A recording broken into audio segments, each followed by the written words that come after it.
What if the Bronze Age collapse never happened? Part 1. The Immortal Empires and the Great Prevention. We are often told that history is a series of cycles, that empires must rise, peak, and inevitably fall into the shadows of a dark age. We look back at the year 1177 BCE as a tragic expiration date for the ancient world. In our present reality, this was the moment the lights went out. The great Mycenaean citadels were burned, the Hittite Empire vanished from the maps, and even the mighty Egypt of the pharaohs was brought to its knees by the mysterious sea peoples, drought, and internal collapse. We've grown up in a world that had to restart from scratch, leading to a 500-year gap in human progress. But what if that collapse was never a destiny? What if the greatest empires of the Bronze Age didn't fall, but instead, they shook hands? Imagine the Mediterranean in the 12th century BCE, not as a graveyard of burning cities, but as the world's first globalized superpower. In this timeline, the great kings, the Pharaoh of Egypt and the king of the Hittites, realized that the coming storm of the sea peoples and the changing climate is a threat too big for any one crown to face alone. Instead of the petty wars and border disputes that defined our history, they signed the Eternal Treaty of Kadesh, not as a ceasefire, but as a total military and economic merger. In a single generation, the world's first United Nations is born 3,000 years ahead of schedule. Would you be prepared to live in a world where the Library of Alexandria was never burned, where the secrets of the pyramid builders were never lost, and where the Industrial Revolution began while the rest of our history was still learning how to use an iron plow? Today, we are exploring a reality where the Dark Ages were deleted. We are diving into the immortal Bronze Age, a world where humanity never forgot its greatest secrets, and the path to the stars began in the sands of the Nile. Chapter 1. The Shield of the Levant. The survival of the Bronze Age depended on a single, massive decision: the defense of the trade routes. In our history, the sea peoples were like a virus that hit a weakened immune system, cutting off the supply of tin that was essential for making bronze. But in this reality, the Hittite-Egyptian alliance creates the Iron Shield. They don't wait for the invaders to hit the coast. They use their combined naval intelligence to intercept the fleets in the deep Mediterranean. Imagine the psychological shock to these nomadic invaders when they are met not by a panicked local militia, but by a professional, multinational armada of thousands of chariots and warships. The relatability effect here is found in the sudden, overwhelming sense of security.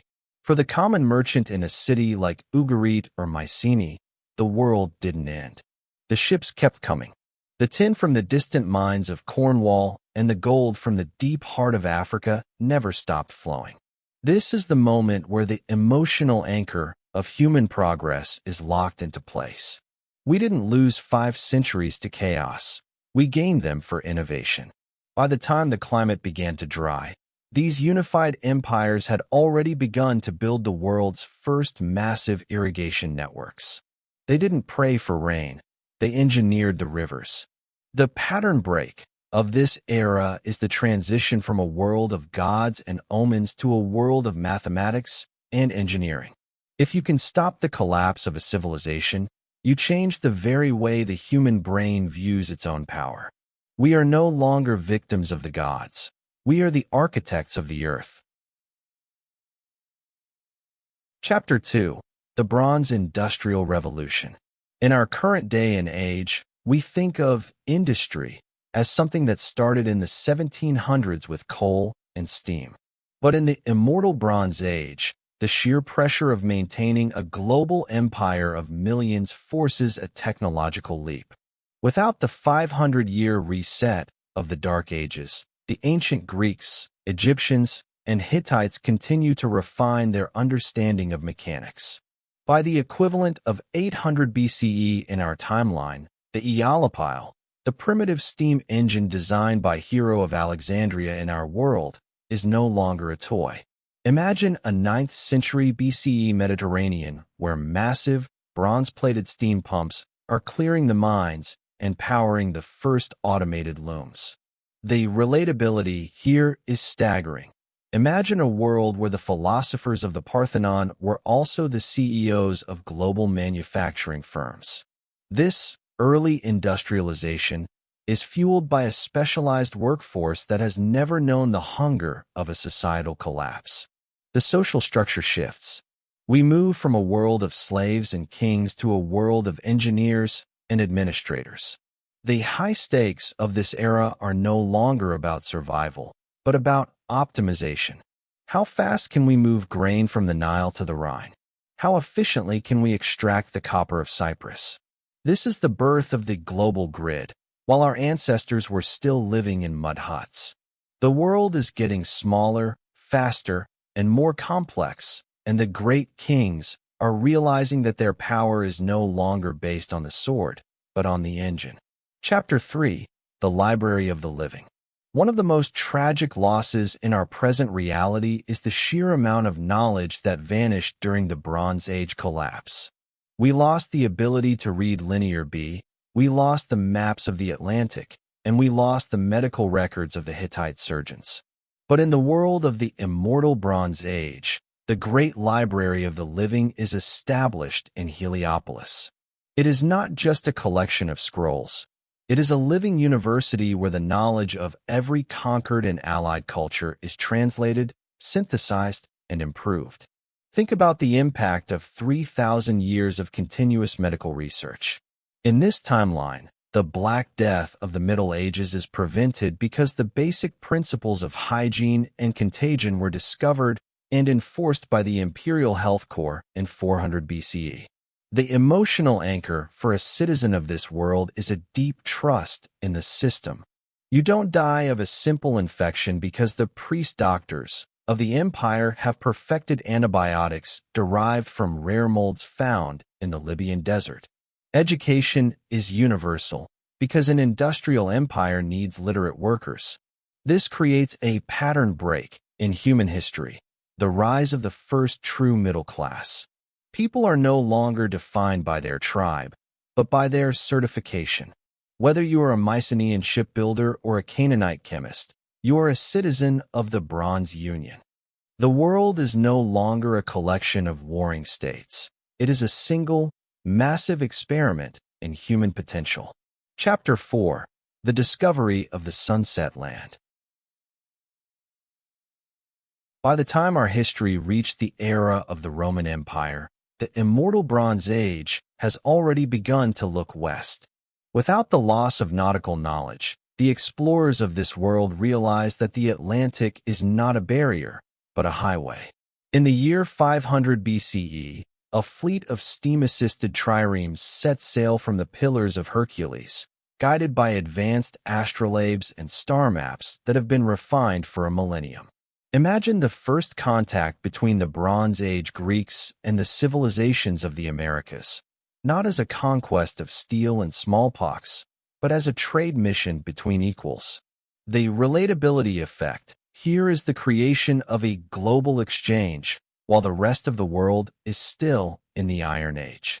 Corn, potatoes, and chocolate flow into the Mediterranean, while bronze tools, writing systems, and steam technology flow into the Americas. This is the Silk Road of the Atlantic. It creates a world that is ecologically and technologically unified by 300 BCE. The high stakes have moved from the Mediterranean to the global stage. The great kings are no longer just rulers of the earth. They are the masters of the oceans. But as the empires grow, the sheer scale of the world begins to challenge the centralized power of the pharaohs and the Hittite lords. The world is becoming too big for one throne, and the first global crisis of the industrial era is beginning to loom on the horizon. Part 2: The Age of the Steam Pharaohs and the Mechanical Web. Chapter 5: The Bronze Industrial Revolution. In our present reality, we often think of industry as a phenomenon of the 18th and 19th centuries, a world of soot, iron, and coal. But in the timeline of the immortal Bronze Age, The Industrial Revolution began while our ancestors were still figuring out how to smelt iron. Without the 500-year reset of the collapse, the brilliant engineers of the Egyptian, Hittite, and Mycenaean courts continued to refine the ancient principles of hydraulics and thermodynamics. Imagine the skyline of Alexandria or Hattusa in a time equivalent to the Middle Ages of our world. You wouldn't see wooden huts. You would see massive, bronze-clad factories powered by the breath of Ra, sophisticated steam engines refined over 1,000 years. The relatability effect. Here is the realization that these people weren't primitive. They were masters of a different kind of chemistry. Instead of steel, they used hardened bronze, a secret alloy that was as strong as iron but resistant to the corrosion of the sea. The Mediterranean is no longer a sea of sails, but a sea of steam, where massive bronze-hulled merchant ships move goods across the globe at speeds that wouldn't be seen in our history for another 2 millennia. This is the birth of the global grid in its earliest, most golden form. Chapter 6. The Antikythera Network. One of the most fascinating open loops of our own history is the Antikythera mechanism, a complex, geared computer found in a shipwreck that was centuries ahead of its time. In our world, this technology was a fluke, a lost masterpiece. But in the world of the immortal Bronze Age, the Antikythera mechanism was the prototype for a global revolution. Imagine a first-century internet built not on silicon and electricity, but on precision-engineered bronze gears and hydraulic pulses. By the time we reach the contemporary era of this timeline, the great kings have established the mechanical web. Every major city in the Bronze Union is connected by signal towers that use a complex system of mirrors and mechanical shutters to transmit data at the speed of light. This isn't just for messages. It's for total management. The pharaoh can monitor the grain levels in the silos of Iberia or the copper shipments from the British Isles in real time. The world has become a living machine, where every gear is synchronized to the heartbeat of the empire. This is the first time humanity truly feels the eye of the state, not as a god, but as an algorithm of bronze and water. Chapter 7. The Eastern Border and the Jade Wall. While the Mediterranean powers were unifying the West, they were not the only ones who survived the ancient storms. In the distant East, the dynasties of China were undergoing their own industrial acceleration. In our history, the Silk Road was a fragile thread of trade. In this timeline, it becomes the Jade Highway, a heavily fortified, steam-powered transit system that links the Bronze Union with the Middle Kingdom. The high stakes of this era are found on the eastern border, the vast plains of Central Asia where the two greatest technological powers in history finally meet. This is not a war of expansion, but a cold war of bronze. Imagine a diplomatic meeting between a Hittite ambassador and a Ming-era official, both arriving in steam-powered land chariots, debating the rights to the rare minerals of the steppe. The world is divided into two massive blocks, the Mediterranean Union and the Asian hegemony. The pattern break. Here is the realization that the world didn't need to wait for the 20th century to experience a global stalemate. The tension between East and West is an ancient, mechanical reality that defines every aspect of life, from the price of silk to the standardization of the imperial bolt. Chapter 8. The Society of the Golden Gear.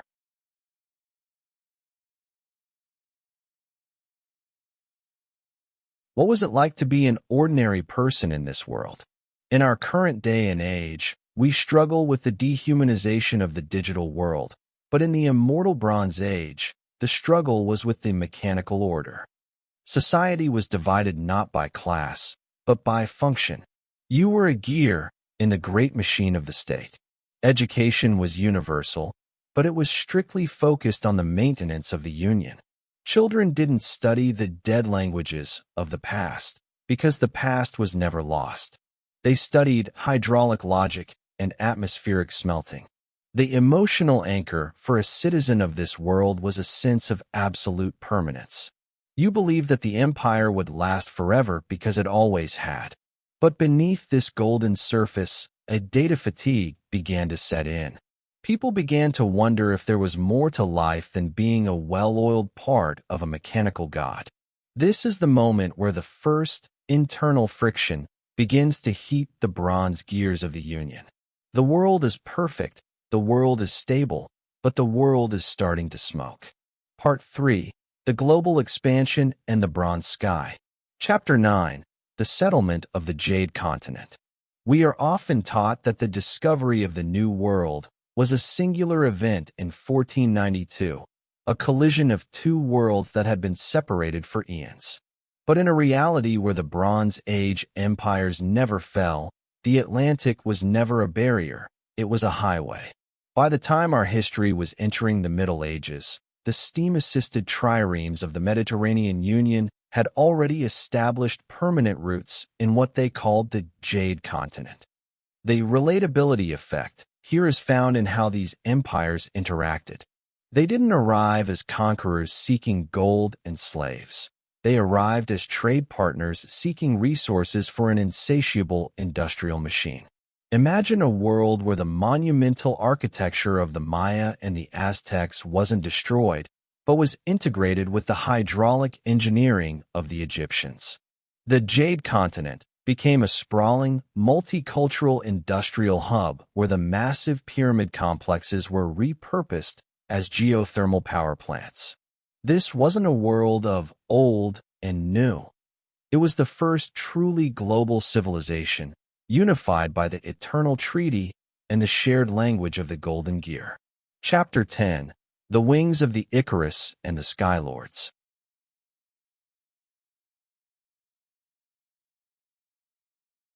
While the oceans were being tamed, the great kings looked to a final frontier, the sky. In our present reality, flight is a miracle of the last century, but in the immortal Bronze Age, the study of aerodynamics was a 1,000-year-old science. Without the loss of the ancient libraries, the early designs for gliders and atmospheric balloons were never forgotten. They were perfected. By the era that matches our present day, the sky is no longer a place of mystery, but a tool of imperial management. Imagine looking up not for omens from the gods, but for the glint of imperial skylords, massive, bronze-reinforced gliders launched from the tops of the Great Pyramids, used to maintain the mechanical web. These weren't just for transport. They were the eyes of the Union. From the air, the bureaucrats of the pharaoh could map the movement of resources across entire continents in days. The pattern break. Here is the feeling of being constantly watched from above, 30 centuries before the satellite was even a dream. The world was connected vertically long before it was connected digitally. Chapter 11. The Smog of Antiquity. However, 3,000 years of continuous industrial growth comes with a price that no pharaoh could predict. In our current day and age, we speak of the climate crisis as a modern phenomenon. But in the world of the immortal Bronze Age, the first global ecological disaster hit while the rest of our history was still in the Iron Age. The smog of antiquity became a physical reality as the massive bronze smelting furnaces of the Union began to choke the very rivers they relied on. Imagine the Nile or the Rhine not as blue lifelines, but as thick, metallic-tasting arteries of industrial waste. The emotional anchor here is a sense of deep, existential fear, the realization that the great machine, which saved humanity from the Bronze Age collapse, was now the very thing killing the planet. The forests of Europe and the jungles of the Jade Continent were harvested to feed the steam engines, leading to the first mass extinction event caused by human hands. This created a curiosity bridge for the people of that era. Could the great kings engineer a solution to a problem that their own success had created? Chapter 12. The Friction of the Gears. By the closing decades of this era, the Society of the Golden Gear was beginning to vibrate with a dangerous tension. The mechanical order that had kept the peace for millennia was starting to crack under the weight of its own complexity. The centralized power of the Grand Archives in Heliopolis could no longer keep up with the demands of a global, industrial population. The relatability of this moment is the feeling of a society that has become too big for its own good. People weren't rebelling for food. They were rebelling for silence. They wanted a life that wasn't dictated by the rhythm of the steam pump or the quotas of the imperial bureaucrat. Secret societies of naturalists began to emerge in the shadows of the great factories, calling for a return to a world that didn't hum with the sound of bronze gears. The stage is set for the Great Friction, a global confrontation between the masters of the machine and the people who are tired of being its parts. As we move into the final chapters of this timeline, the question isn't whether the Bronze Age will end, but whether humanity can survive the transition into a world it can no longer control. Part 4. The Great Friction and the Lightning of Zeus. Chapter 13. The War of Steam and Gears. In our present reality, the world wars were defined by the rapid invention of internal combustion and nuclear physics. But in the timeline of the immortal empires, the Great Friction was a war of absolute mechanical scale. By the era that would match our late 19th century, the geopolitical stalemate between the Mediterranean Union and the Asian hegemony finally snapped. This was not a war fought in trenches, but a war of mobile fortresses. Imagine the plains of Central Asia shaking under the weight of land leviathans, colossal, steam-powered battle stations the size of city blocks, plated in hardened bronze and bristling with high-pressure steam cannons. The relatability effect. Here is the sheer terror of industrial scale. This was a war where the mechanical web was used to coordinate strikes across entire continents in seconds. The high stakes were existential. If one side could crash the other's gear-based logic networks, an entire civilization would stop breathing. The world didn't just go to war. The machine turned on itself. The smog of antiquity we discussed earlier turned into a permanent black shroud as thousands of these bronze giants burned through the last of the world's ancient forests to stay in motion. Chapter 14. The Lightning of Zeus, the Electrical Revolution.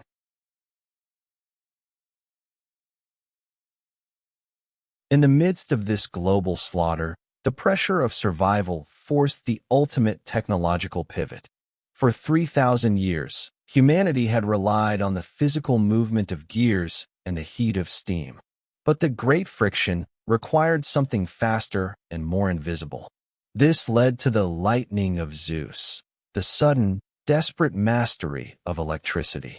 Imagine the first time a bronze land leviathan was hit not by a physical projectile, but by a concentrated arc of high-voltage energy. The pattern break was instantaneous. The mechanical world, with its heavy, clattering parts, was suddenly obsolete. The gears of the state were replaced by the pulse of the grid. This transition happened in the middle of the battlefields, turning the Great Friction into a terrifying display of early electronic warfare. This is the moment where the relatability of our own technological history finally merges with this ancient timeline, but with a dark, imperial twist. The pharaohs and the kings didn't just have steam, they now had the power of the lightning, and they used it to weld the world into a single, electrified cage. Chapter 15. The Orbital Gaze, the First Satellites. As the Great Friction reached a stalemate of electrical shields and energy beams, the empires looked up once again. If you cannot defeat your enemy on the ground, you must rule them from the stars. In our history, the space race was a product of the Cold War. In this world, the orbital gaze was achieved while our ancestors were still using muskets. Using massive, electromagnetic rail launchers built into the sides of the Great Pyramids, the Union launched the first brass watchers, primitive but effective satellites. These weren't for communication as we know it today. They were for total correction. From orbit, the imperial astronomers could see every move, every crop failure, and every secret meeting on the planet. The emotional anchor for a citizen of this era is a sense of absolute, godlike surveillance. There was no longer any outside to the empire. The world was a single, glowing circuit board, and the great kings were the ones with their hands on the switch. Chapter 16. The Burden of the Machine. By the time the contemporary era of this timeline arrives, the war has ended not with a treaty, but with total integration. The Mediterranean and Asian powers have merged into a single global core. But the cost of this 3,000-year sprint of progress is a planet that is weary. The relatability for us today is the feeling of being trapped in a system that is too efficient to escape. The humanity of this world is no longer a collection of cultures. They are the biological components of the global core. They have reached the stars, but they have forgotten the earth. The pattern break of this chapter is the realization that by never collapsing, the Bronze Age empires avoided a dark age, but they also avoided the rebirth that comes with it. They are an immortal society that has stopped evolving. They are perfectly stable, perfectly advanced, and perfectly stagnant. As we move toward the final conclusion of this epos, we have to ask, was the prevention of the collapse a triumph of human genius, or the ultimate trap for the human spirit? Part 5. The Solar Union and the Exodus of the Gods. Chapter 17. The Siliconless Stars.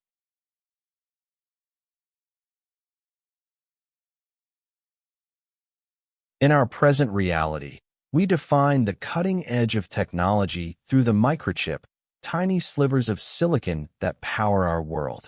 But in the contemporary era of the immortal Bronze Age, the Information Age took a different, more physical path. Without the reset of the Dark Ages, humanity never lost its obsession with the tangible, the mechanical, and the monumental. Their computers aren't hidden in pockets.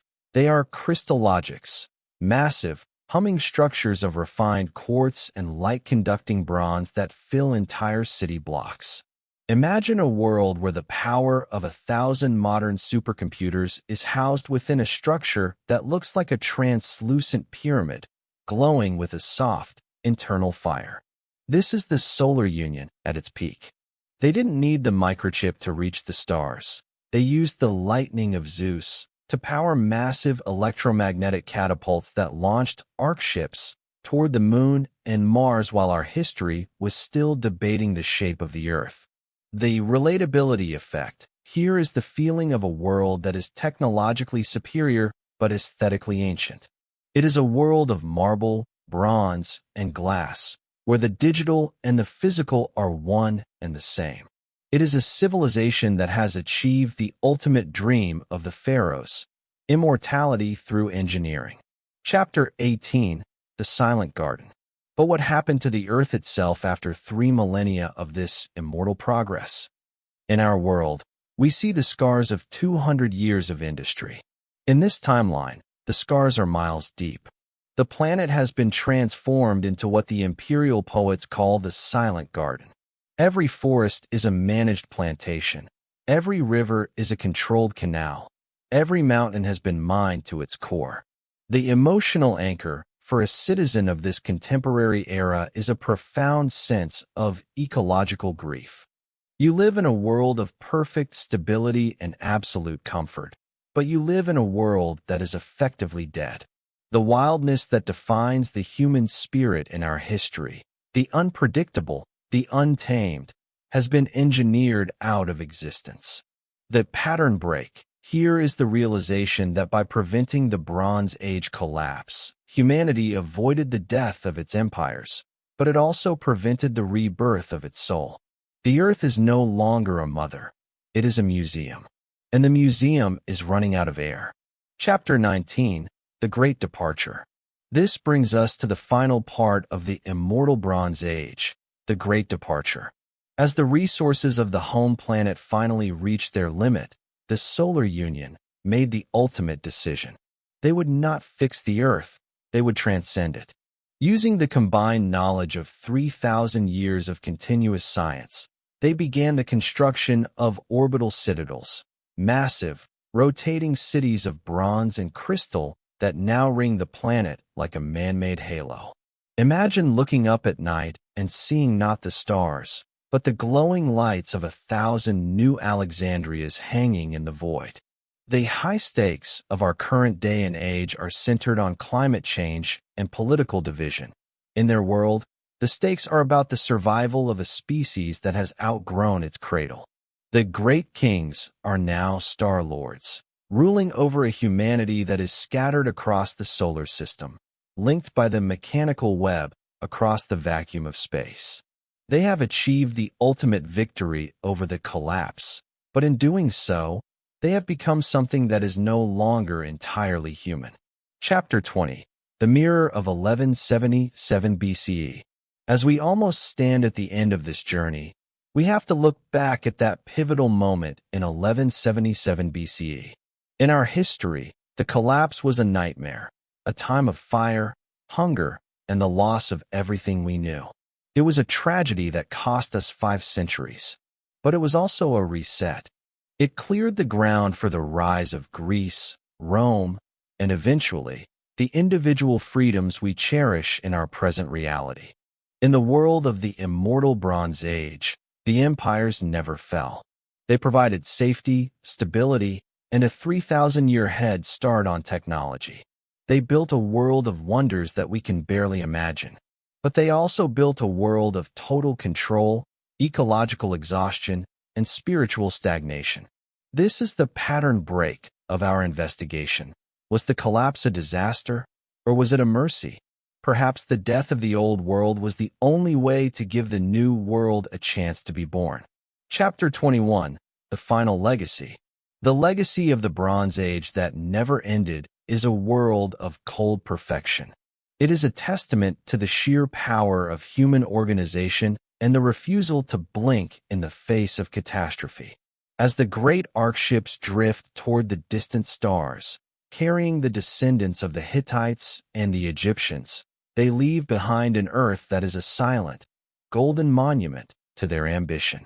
The Solar Union is the ultimate dream of the ancient world realized, a civilization that never forgot, never stumbled, and never stopped. But as we return to our own world, with all its flaws, its divisions, and its uncertain future, we might find ourselves strangely grateful for the fire that burned the citadels. For in the ashes of the Bronze Age, we found something that the immortal empires never could: the freedom to fail and the power to begin again. Thank you for exploring this eternal timeline with us. The world where the Bronze Age never collapsed shows us that the path to the stars might have been much shorter, but it would have cost us the very unpredictability that makes us human. Now, I want to hear from you in the comments, because this is the ultimate question of our species. If you had the choice, would you trade our world, with all its struggles and the dark ages of our past, for the world of the immortal Bronze Age, where progress never stopped and the earth was unified, but your destiny was written in bronze 3,000 years ago? Is the price of stability worth the loss of the wild? Let us know your thoughts in the comments below. The debate starts now.